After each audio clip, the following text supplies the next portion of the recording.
Nirankushamaha Madhurya Kadambini Bhakti Purva Srita Tam Churasam Pashat Yadhatadi Tam Nomi Satatam Rupa Nama Priyajanam Hari Hari Om Tat Sat. So we're continuing our discussion of Madhurya Kadambini. As I mentioned already, we'll be starting from the second shower. Dvitiya, I think you can see my screen. I hope you can see my screen. Oops, I was supposed to adjust it a little bit. But Dvitiya Amrita Vrishti. So Vrishti means shower, nectar. So this particular shower is titled by Sri Vishwanath Chakravarti Thakur as you can see here, Bhakti Shraddhadi Kramatraya Katana Purvakam Bhajana Kriya Bheda Katana. So Bhajana Kriya Bheda Katana means the topic is Bhajana Kriya Bheda, the different types of Bhajan Kriya. So it's not just one category. And the shloka from Rupa Goswami, you just hear Bhajan Kriya, one word. But there's so many types of Bhajan Kriya. So what type of Bhajan Kriya you are doing, what type of Bhajan Kriya I am doing, it's not the same Bhajan Kriya. Same Shravan, Kirtan, Smarna may be going on. It means you're doing some Shravan, I'm also doing some Shravan. You're doing some Kirtan, I'm also doing some Kirtan. A little bit Smarna going on, a little bit. But it is not the same Bhajan Kriya going on. There's distinctions in the practice. So that has been described here in this second shower. Bhajan Kriya Bhed, the differences of Bhajan Kriya. But Purvakam, before that, there's Bhakti Shraddhadi Kramatraya Katana. The topic right before that is the three types of, is the development from Shraddha to Bhajan Kriya. So Shraddha Adi, so Shraddha, etc. means Shraddha, Sadhu Sangha, and then Bhajan Kriya, right? Is coming. Yeah, these are the first three stages of bhakti, right? Shraddha, Sadhu, Sangha, Bhajan Kriya. So before that, he will describe that. And then after that, Bhajana Kriya, he will describe the different types of Bhajan Kriya. So that is a topic in this particular shower, or you can say chapter. So he begins here with this statement. I'll just read it in English, and then we look at I color coded it so you can kind of see the connection between the translation and the Sanskrit statements. But here's his first statement. Unalloyed devotion unmixed with Gyan, Karma, and others can be compared to a wish-fulfilling creeper, appearing in the field of the senses. This bhakti is a shelter of fortunate devotees who are like bees, desiring to taste only nectar. Are you fortunate?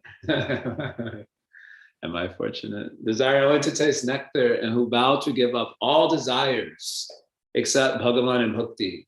The very life of this creeper is the favorable loving service of the Lord. So this is his first statement.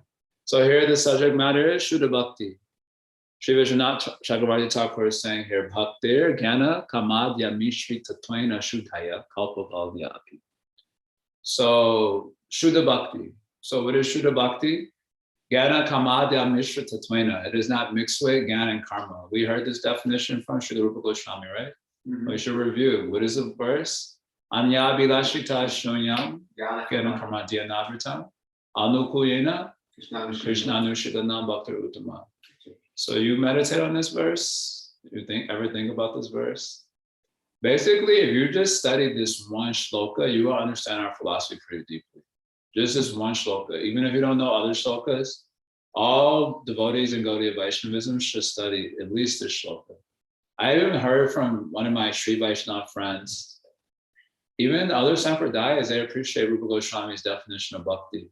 I was hearing from one devotee, I can't recall whom, but they were saying that they were at some Sri Vaishnava temple, and the Sri Vaishnava was, they have issues, they take issues with some of our theology, such as Krishna is the source of everyone. That really pinches them like anything. Yeah. And then on top of that, I would say, well, you thought that hurts you. Take the Chaitanya is that Krishna. Radharani superior to Lakshmi Devi. So they take issue with a lot of things that we say. But this devotee was telling, he was speaking to one like Pandit in some Sri Vaishnava Sangha. And he was saying, but that definition, y'all got a bhakti. Just, man, why couldn't he be part of the Sri Sampradaya? He was telling something like that. If he is to be believed, then others also appreciate this definition, this very detailed definition, very deep definition. We're not going to go into it so deep because that would take up all the time in this discussion. But you should at least know this definition decently. At least know the Sanskrit and the translation of it.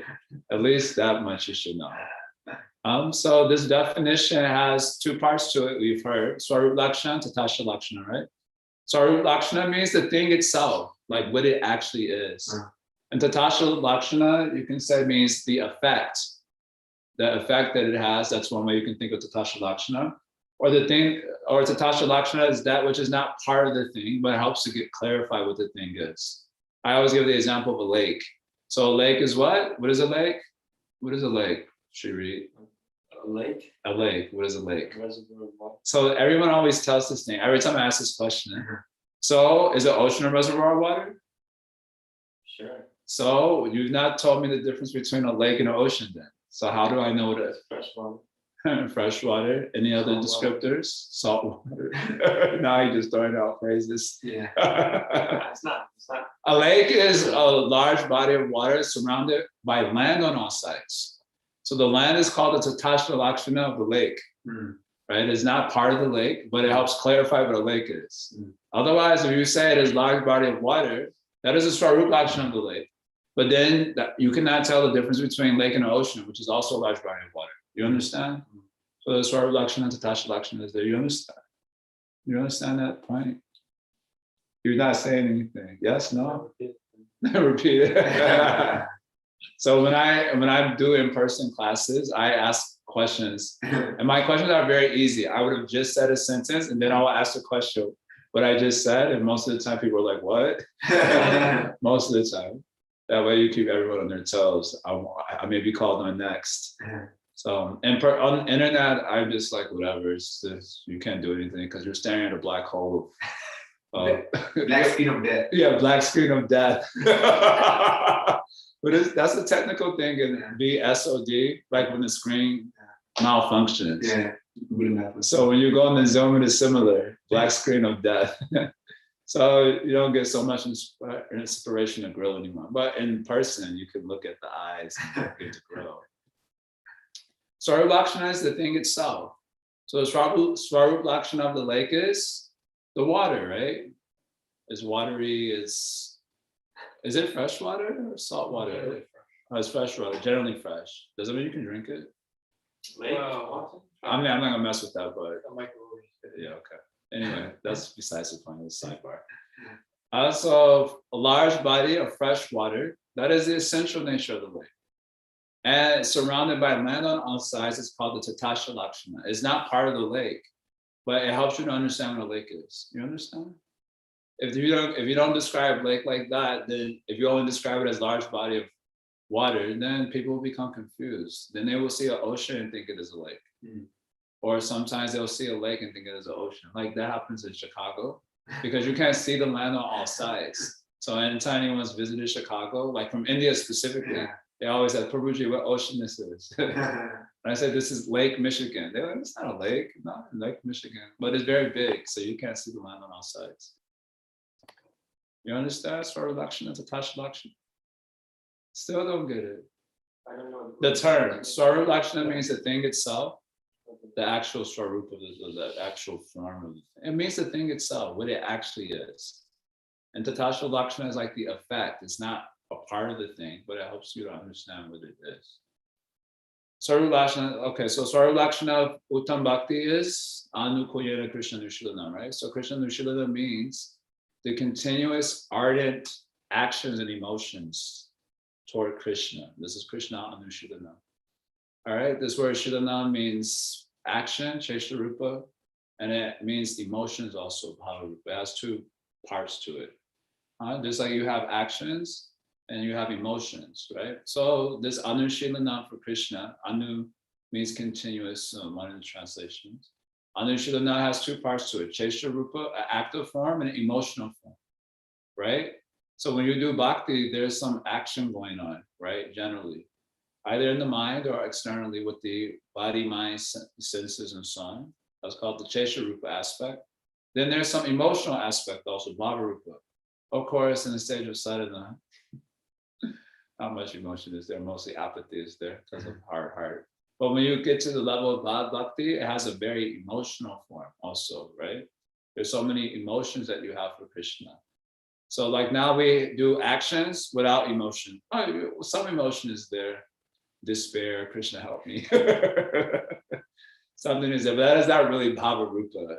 Bhava Rupa is when you come to the platform of Bhavad Bhakti. But anyway, you can say some sentiment is there also even in the stage of sadhana. So you do, so this is called Krishna Anushilana. The continuous ardent, actions and emotions directed toward whom? Krishna. And Krishna is category for all his Vishnu avatars, Prabhupada says. It can mean the pure devotees also even. So Krishna Anushilana, this is the essential nature of Uttam Bhakti. And this Krishna Anushilana is part of the spiritual world. No one can just do Krishna Anushilana, it's part of the spiritual world. So Krishna Anushilana has to be given to you. Before you were doing Krishna Bhakti, were you doing Krishna Anushilana? Even now not doing, you shouldn't say like that. Because then if you have guru and you say, even now I'm not doing, then that will come in your guru. So suppose some new fellow is here in the Sangha and he knows that we're all initiated. And now I'm telling this point, Krishna Anushilana, and you say, even now I'm not doing. And he looks, I was thinking about getting initiated, but now this fellow is initiated, he also still not doing. So we should not say like that, because then what is our guru bhakti? Where's our guru bhakti? Where's our gratefulness for guru, what they have given? So we shouldn't say like that. I'm not doing very well. Or I'm at the beginning stages, but don't say we are not doing. Otherwise, did you receive the gift or not? Some reception was there, right? So this Krishna Anushilana has to be received because it's from the spiritual world. Otherwise, no one can just do Krishna Anushilana. And then Anukuyena means it has to be favorable and devoid of animosity. Our acharyas give a big explanation for this. We're just summarizing. Favorable means devoid of animosity, right?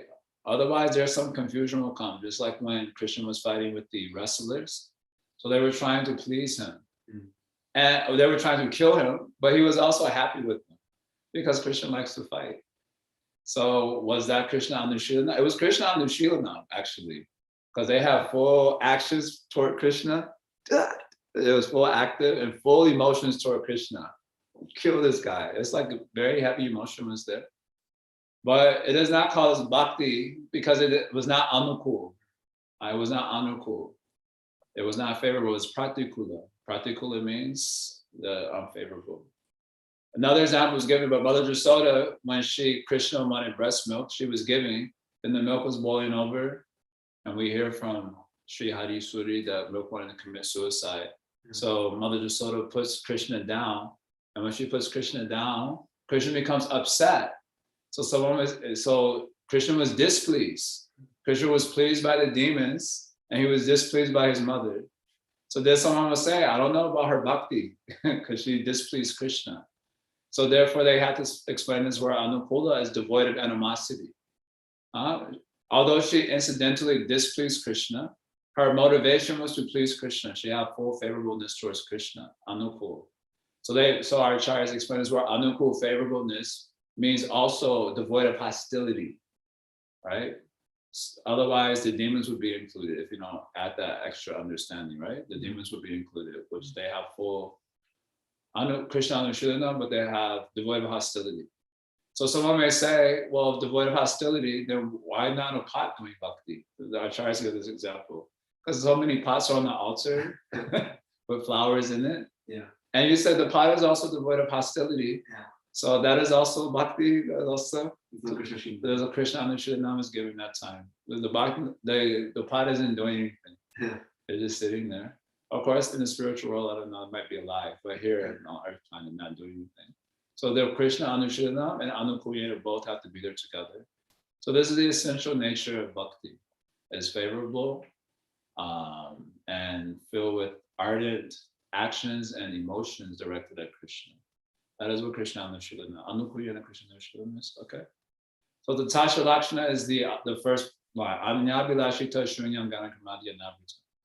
This first line, Anyabilashita Shunyam, means there should only be one desire there, desire for bhakti. Bhaktiya Sanjataya Bhaktiya, right? Bhakti comes from bhakti.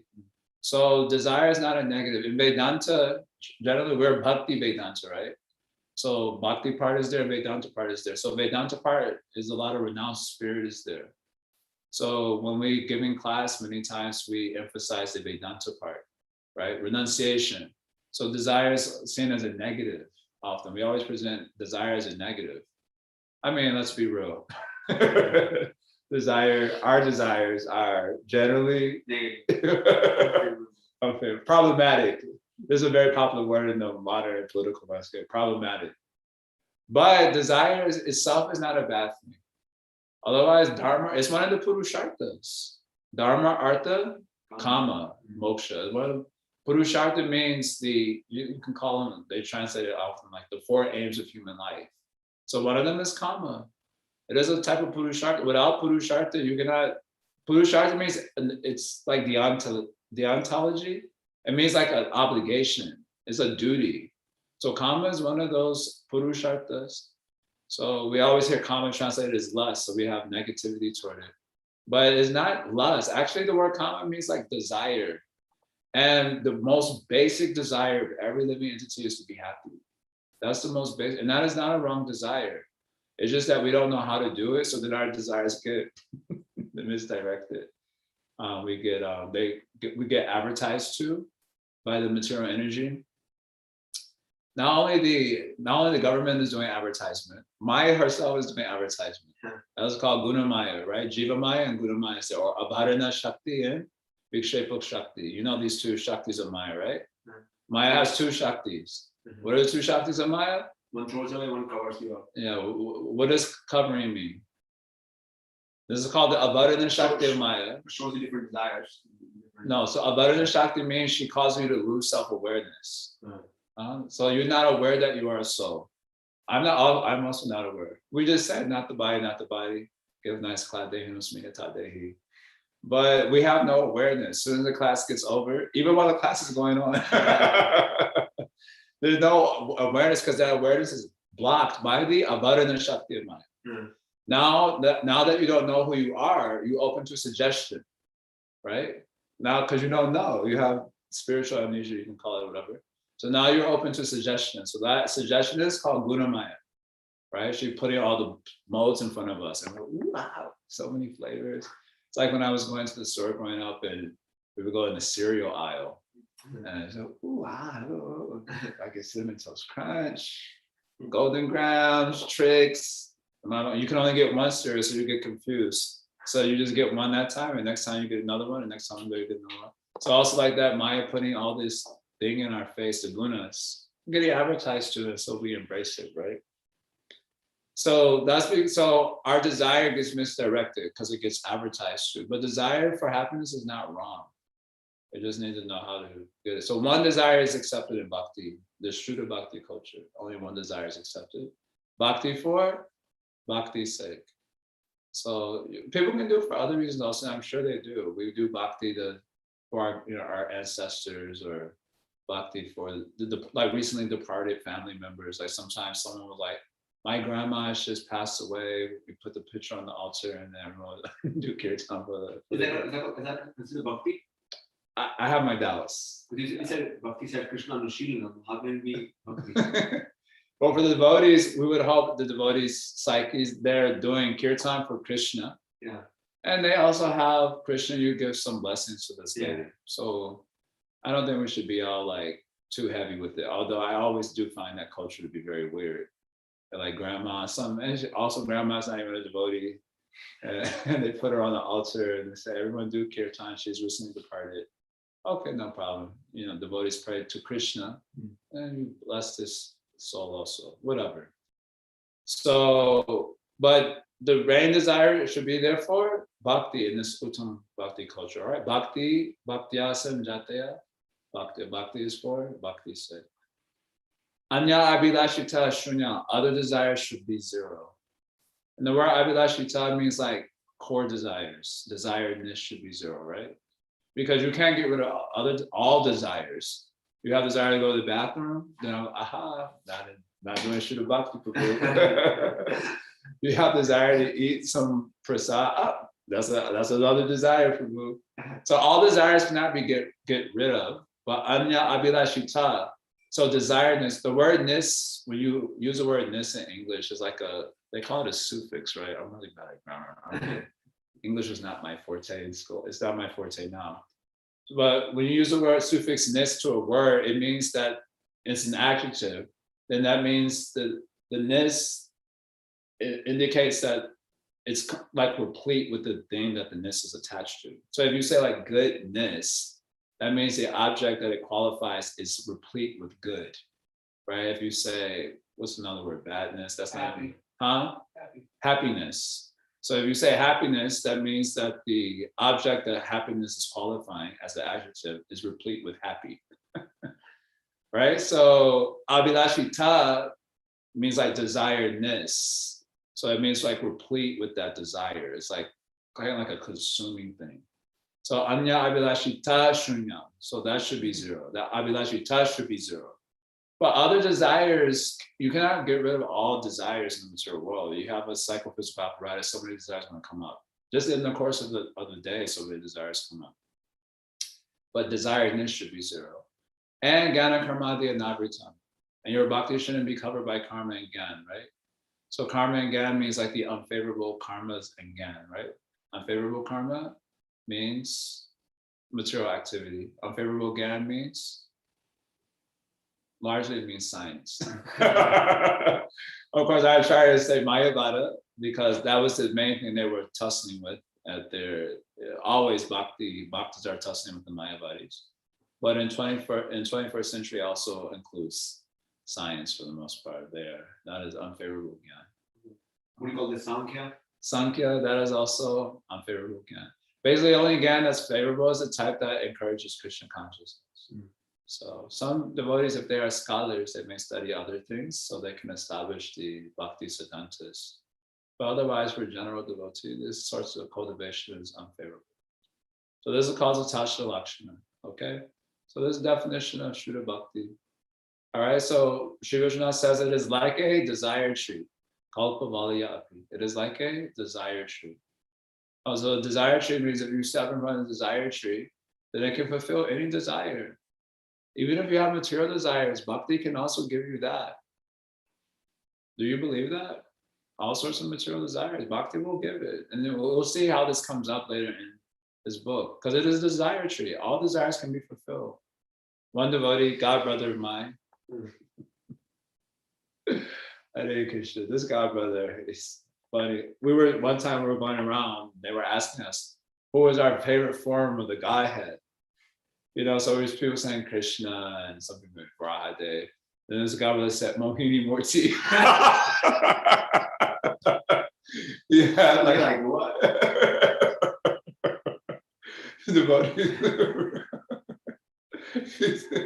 So he told us a story. He was telling us that, I don't know if this is, I think it was reporting about another devotee, another friend of his. Birds of the same feather flock together. He was telling about this friend. He says, you know, I just want to go to Apsara Loka. Birds of the same feather flock together. He's like, you know, I know Krishna consciousness is beautiful. You go to Vaikuntha and it's a place of no anxiety, but I just want to go to Apsara Loka. Okay, so this person has material desire. So this bhakti can give that also. I would also recall being in class with Paladananda Swami. This is very early on, my first years of Krishna consciousness. He gave me a class in Chicago. And he said, you should not be surprised that not everyone is here for pure devotion. And I thought that was very nice and like reasonable. He didn't say it like as a pejorative also. He said, don't be surprised, not everyone is interested in pure devotion. So anyway, whatever you're interested in, you should do bhakti. Akama sarvo kamava moksha kamo dhariti tivena bhakti yogena vijeta purusham param.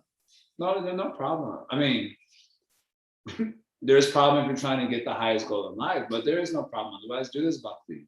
It is a Kalpavalya tree, Kalpavalya api. But a tree doesn't start off as a tree. A tree starts off as a seed, right? So how do you get to associate, or I'm looking for a better word, with this Kalpa Vriksha tree? How is it possible to associate with it? So then it says here, idhanam karanam kedhari kasu pradhurbhavantyas tasya bhakti.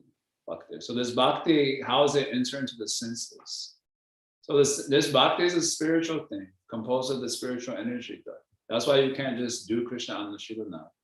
But our senses are material, aren't they? Bhakti is spiritual and the senses are material. So how is it possible that these two make contact? Senses are material, bhakti is spiritual. So how do you come in contact with this thing? So here it says, Karana Kedari Kasu Pratur Bhavantyas. It's making an appearance in the field of the senses. This bhakti is making an appearance in the field of the senses as a seed, and then later on, if you water it, then the seed turns into a Kalpavriksha tree. So how is it entering into the field of the senses? So that verse is quoted by our acharyas. Brahmanda, Ramite Kona, Bhagavan Jiva, Guru Krishna Prasade Pai, Bhakti Lata Bija. You know this verse, the living entity is going up and down the material universe, right? I always do this little thing, This is Earth planet, it's the middle. Then go up and enjoy Swarga for a little bit. But you take birth in Kali Yuga, so you enjoy too much. Go down a little bit, back to Earth. But then again, another Kali.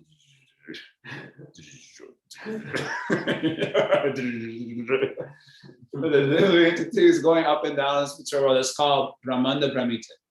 Brahmite means to wander in the Brahmandas, right? If you become fortunate, Bhagavan Jiva, and this word is also used here, Bhavya Janaya.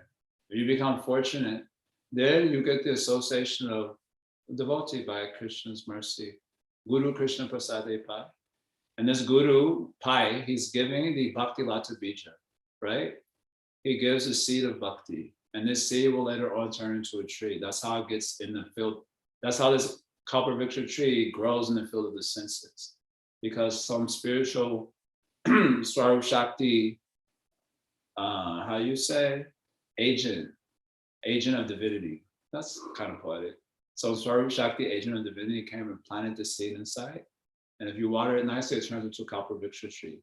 So what is this Bhakti Lata Bija? Anyone can say? Is that the Guru gives a Bhakti Lata Bija. What is this Bhakti Lata Bija? Faith in the Shastra. Yeah, I also think it is faith. But our acharyas give something else also that I didn't hear. It was kind of novel, so I wanted to share that also. Any other suggestions? What is this Bhakti Lata Bija? What is the seed of Bhakti? Hare Krishna. I was thinking maybe it's similar to this faith suggestion, but I was thinking that it's faith that devotional service is all I need to be happy in life. Yeah, that's similar to faith. Anyabhilashita Shunya. You can give up other desires when you have that faith. I only need bhakti to be happy. You have that faith, you can give up other desires. But it's hard to give up other desires because you don't know. Just like when I joined the ashram, that time we were still, had things called CDs. I don't know if you know what those are. She read, if you know what CDs are, you're quite, yeah. Yeah, VHS station. You still know what VHS is, wow, okay. So we had these CDs. So when I moved into the temple, we used to have these booklets where you can keep all the CDs. You remember? They're like booklets. So when I moved into the ashram, I brought this whole booklet. It had like my Lauryn Hill, my classical music, the underground hip hop. It had like all. I was like, there is no way in hell I could just do Hare Krishna, Hare Krishna every single day. I'm not doing Hare Krishna every day. I was like, I need support. So I brought this whole booklet. Interesting, Krishna consciousness is so amazing. I had it for 2 years. I didn't listen to it, so I just threw them out after 2 years. But I was concerned. That my point in bringing this up in this context was like, there is no way how I can give up this desires for hearing other music. thinking that only Hare Krishna will satisfy that. I was like, I need support. Krishna consciousness works in an interesting way, but I didn't. Nowadays, I like a little bit here and there, but mostly mostly listen to Kirtan. Okay, these are good suggestions, but our acharyas give something very interesting. So when Mahaprabhu is also talking about bhakti coming into the life of a devotee, you know this verse, Krishna Bhakti Janma Mula Hai Sadhu Sangha. Krishna Prema Janma Tena Punamukha. You know this verse. Krishna Bhakti Janma Mula. The root cause of Krishna Bhakti is Sadhu Sangha. Krishna Prema Janme Tena Punamukha Anga. Even if you get Prema, that Sadhu Sangha is the Mukhya Anga. That's what the verse says. Chief Anga, chief limb. So Mahaprabhu, when he says this, he quotes 3 verses after making this point, because he's always giving the pramanas. And the first of the verses he calls also similar. Bhava Pravargo Brahmatoya Dhabavech, Pranashata Hachuta Satsamangama, Satsagamo Yari Tadaiva Sagato, Paravareshe Tai Jaya Timati.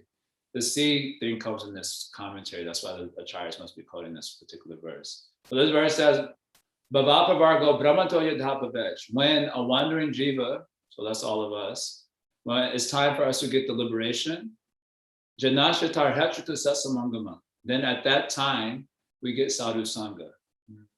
It's a little bit reversal thing. This is a famous verse, but I always describe this, so I'm not going to describe it here. So when jiva gets time for liberation, it's time like bhava apravarga, it's time to get liberation from the material world. Then at that time, he gets sadhu sangha. Satsangama yahi, and when he gets sadhu sangha, tadaiva, precisely at the time when he gets sadhu sangha, there's jaya temati, there manifests mati. Mati means like intelligence, or sometimes we translate it as consciousness. There, at the time where he gets sadhu sangha, precisely at that moment, there is paravareshe jaya temati, what manifests the mati for Krishna, precisely at that moment. Why sagatao? Because the sadhus have only Krishna as their goal, or sagatao, Sri Jiva also writes, means that Krishna appears to the gateway of the sadhus. That's how Krishna appears in people's life, to the gateway of the sadhus. So you get sadhu sangha, and right at the time, you just become Krishna conscious. I think I've seen this. You know how when you're serving in a particular sangha, you know, with God brothers and so on, and we kind of like jerks to each other, we kind of mistreat each other, and you know, or we're not just not so sweet. And then when the guru comes, we're like, Prabhuji, can I serve you? Please sit, Prabhu. Make sure guru's around. Yeah, guru's there. Prabhu. Everyone brings out like their best quality, you know, consciousness. And then when guru goes away, you know, goes away, and you're like, Prabhuji, can you get something? Prabhu is there, just get it yourself. What is the problem? So that's a crude example. Somewhat crude. I don't think that's precisely. It's talking about like a conditioned soul. And then he gets sadhu sangha, and right at the moment he gets mati, jayate mati. So there's commentary here given by acharyas, Sri Jiva Goswami particularly, and he says this thing here. Even commentary on the CC verse? This is a Bhagavatam verse, right? Bhagavatam verse. Mahaprabhu is quoting it as pramana. So if you look at the Laghu Toshri commentary, so Sri Jiva says this thing here: Satsangamena rati ankura rupaiva matir jayate iti. So he says when you get satsangamena, when you get sadhu sangha, they're matir jayata. Then what manifests is mati. And he says this mati is called rati ankura rupa eva. This mati is the seed of rati. You know how rati is called the seed of prema? It's known as premankura, right? The seed of prema. But he's saying here, this is called rati ankura, the seed of rati, which basically means sadhana bhakti, because sadhana leads to bhava or rati, right? That is a definition of sadhana, right? Why are you doing sadhana? What's the purpose of sadhana? Shri read. What is the purpose of sadhana? Please Guru. Yeah, that's also a good answer. Please Guru. What is the purpose of sadhana? To get bhava bhakti. To get bhava bhakti. Right? What is the shloka for that? You know the shloka for that? Nitya, I'm also not forgetting. Kriti sadhya, bhavet sadhya bhava sadhana. The purpose of sadhana is to get the sadhya. right? And the sadhya in the first stages is called as bhav bhakti. You think Guru will be pleased if you get bhav bhakti? You think Guru will be happy with you if you get bhav? Yes, you think Guru will be happy if you get bhav? So just like sometimes people say, if you pray to Krishna for prema, that's like a fruit of desire. You shouldn't pray to Krishna for anything. I was like, but is prema pleasing for Krishna or not? I want, like they say, well, you want prema for yourself. That may be true. Yes, that may be true. But if I get prema, like, well, if even sometimes people think like the spiritual world is like a glorified Swarga Loka, and I'll go there to enjoy. And they say, is that bad? I'm like, that's wonderful. Like, go on thinking that. That means you'll have desire for that place, and what you will have to go through to get that thing. Even if you think the spiritual world is like a place for sense gratification, so you get strong desire for that place. That desire will carry you to that place, and what you will have to go through to get that desire fulfilled, isn't it? Just like sometimes Romeo and Juliet type stories in the material world, right? Romeo's risking death, jumping over whatever. I don't remember. Let's be real. No one read Shakespeare in high school, or you read it, didn't understand a freaking thing. But there have been some movies. I have seen some movies, and you see like he's taking so much dangerous situation to get Juliet. So if you have some strong desire, you'll go through hell to have the desire fulfilled. The heart wants what the heart wants. One of the common illusions that people speak to. So if you think it's Swarga, that is also okay. So if you get Krishna prema, if you have desire for Krishna prema, even for yourself, what you have to go through to get that Krishna prema, you'll get purified of all that anartha, selfishness. So the purpose of sadhana is to get this bhava. So that bhava, reti ankura, the seed of reti. So it must be like a reference to sadhana bhakti. So that Jaya Tirmati, that comes in your, so the Krishna Bhakti Lata Bija, these are charged of telling. This Bhakti Lata Bija is this Reti Ankura, the seed of Reti, which is also called Mati, like the consciousness to serve Krishna, Krishna Seva Vasanas.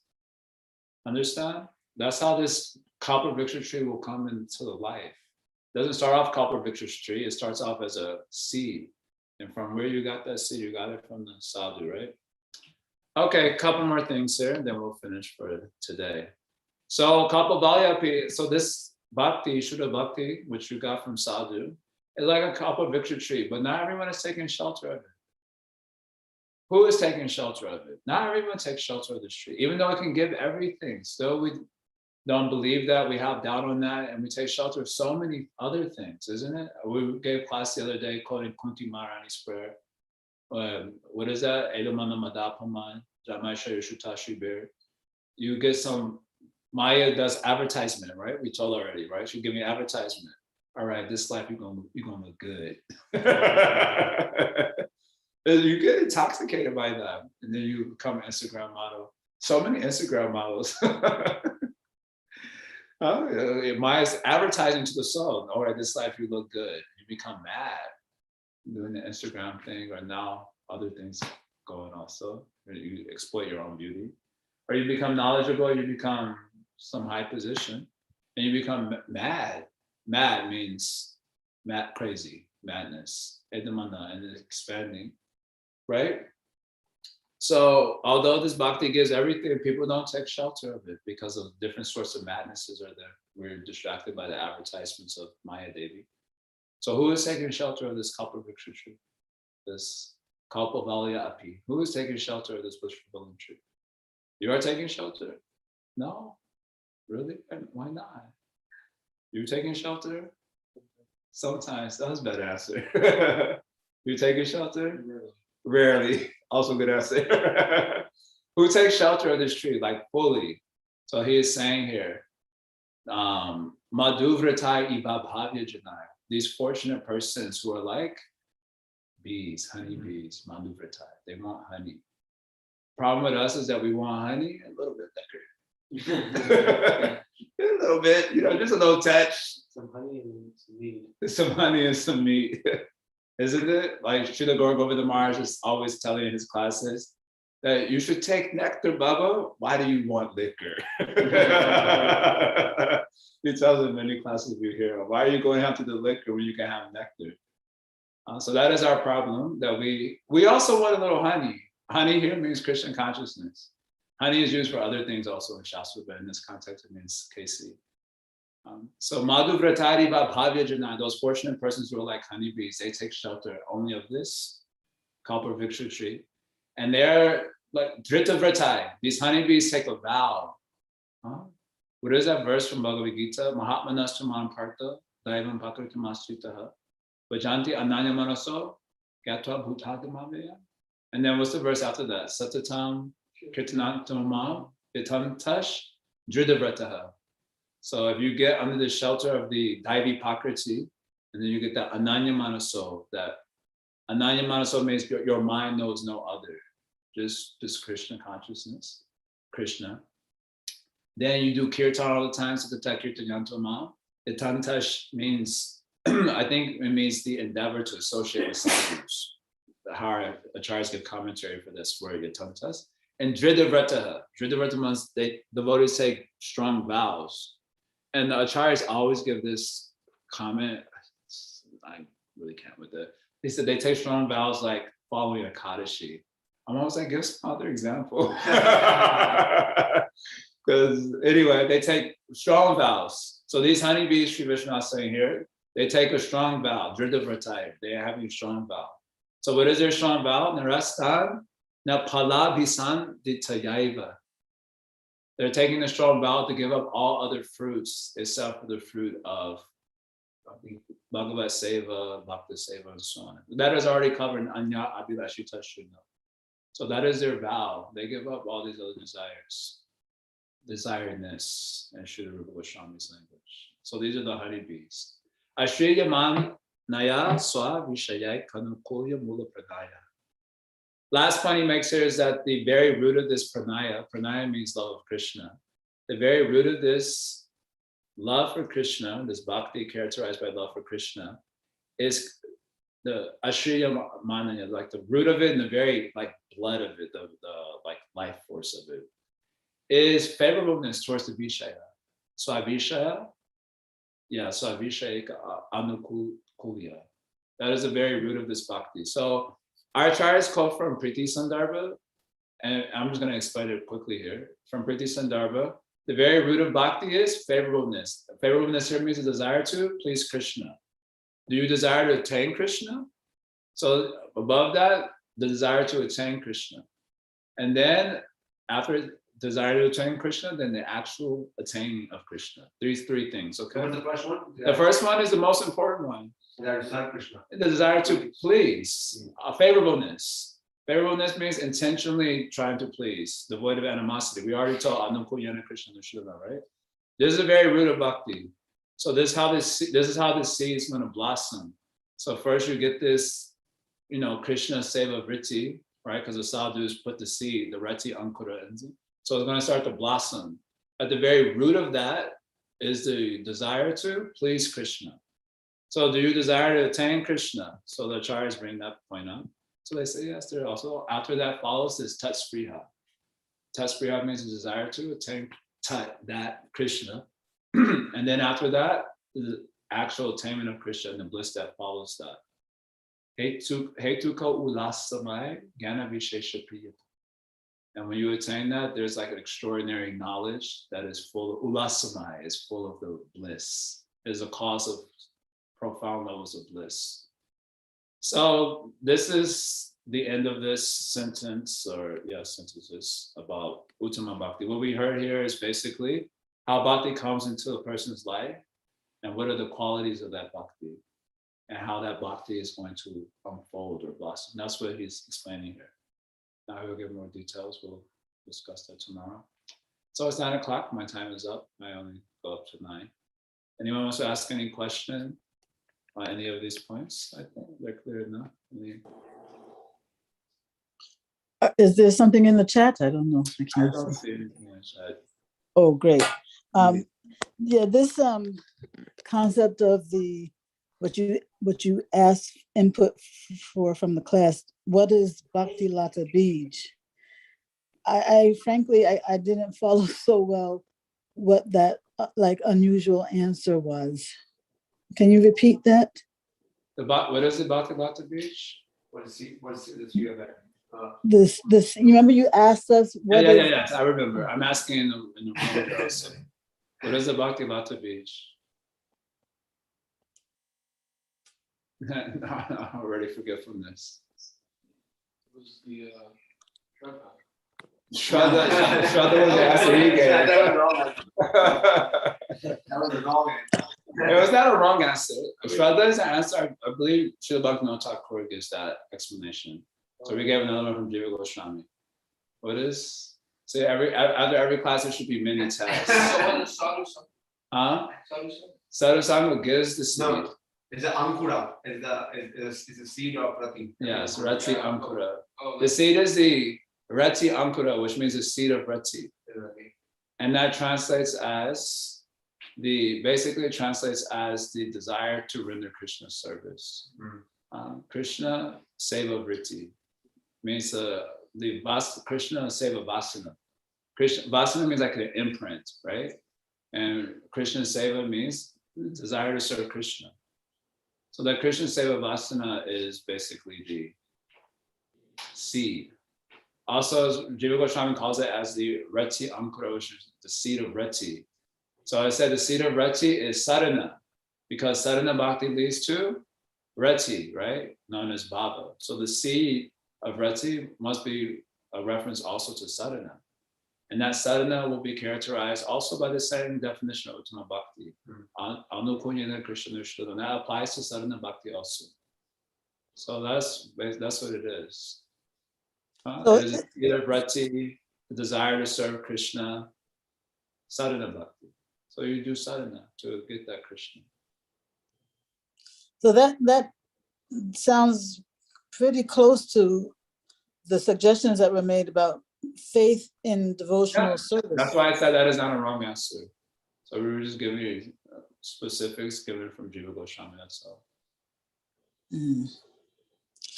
Okay, and also just one other thing about this desireness. You know, you're explaining that it's, you know, the to be full of desire, but in this case, we're talking about being full of material desire. Yes.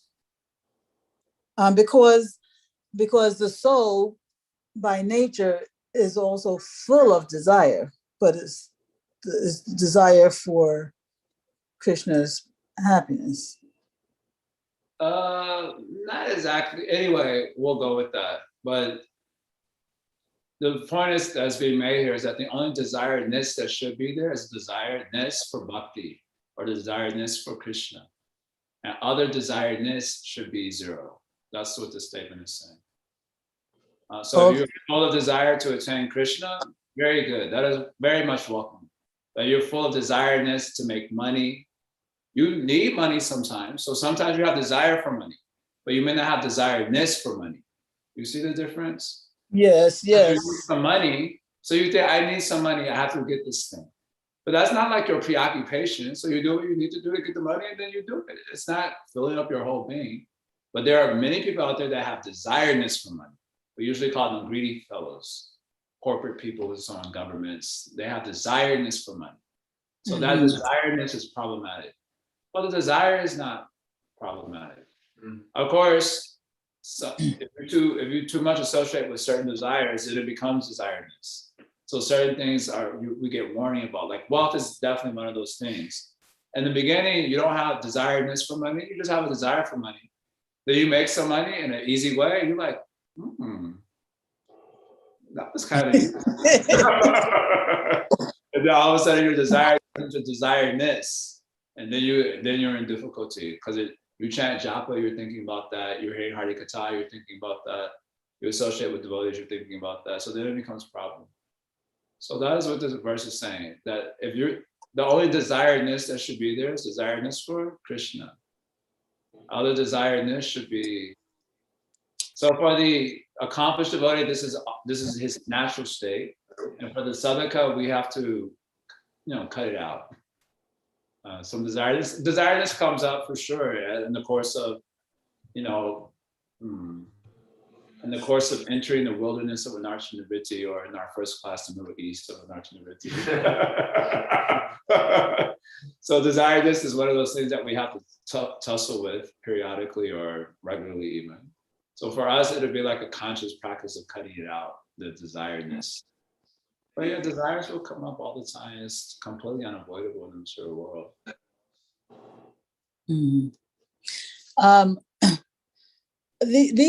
These last couple of classes, they were recorded, right? Yes, I don't know where they're put. You have to talk to Tamira or the Okay.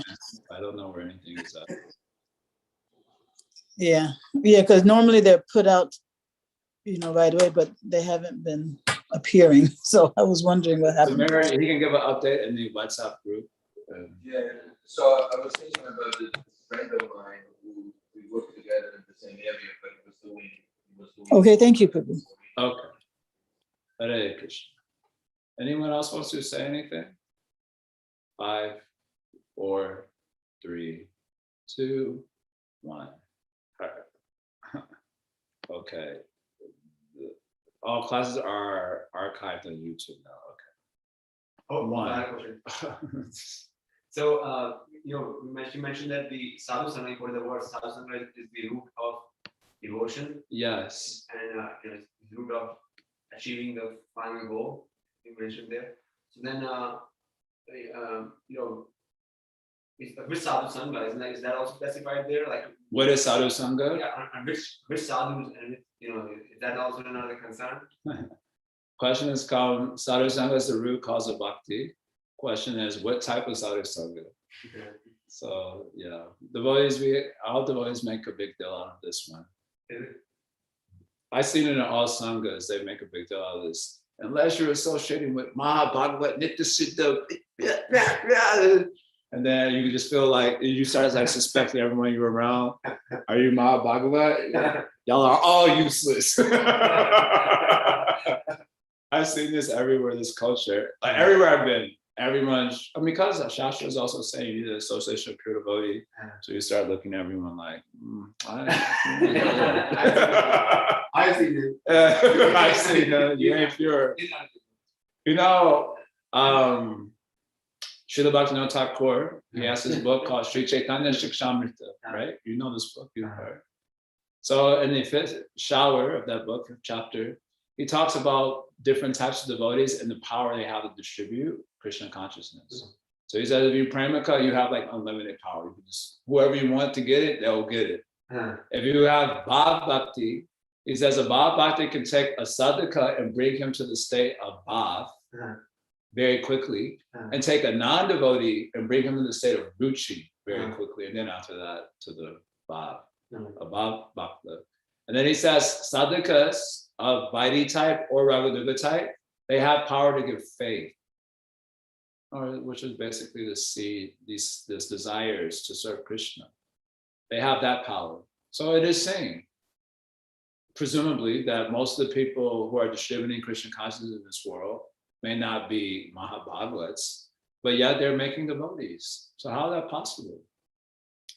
Of course, there's someone say, well, are they really devotees? They start making complication like that. Yeah. I'm like, hey, this fellow is hearing Hari Katacha and Java. What's the big deal? Why are you making such heavy thing? Okay, yeah, maybe we're neophyte, but we got to go through our process, and that may take several lifetimes also. But this guy has a desire to do Krishna Seva. From where that is coming? From this neophyte, also may have, neophyte means sadhaka. If you take sadhaka as neophyte, bhavuka as intermediate, and premika as uttam bhakta.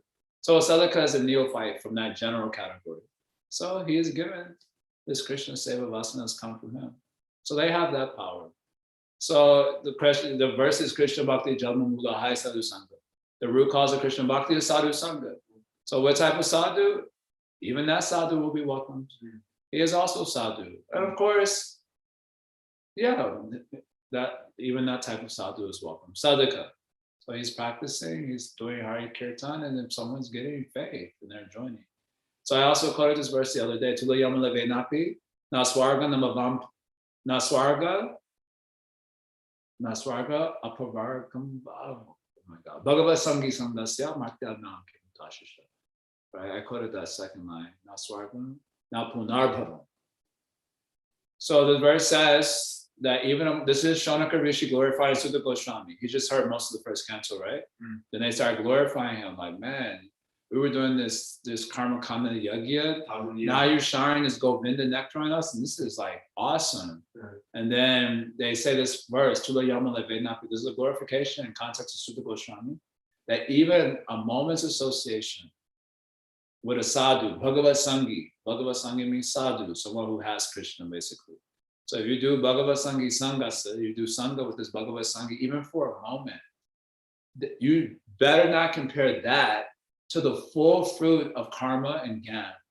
The fruit of karma is, and the fruit of gyan is liberation, apunarbhavam, right?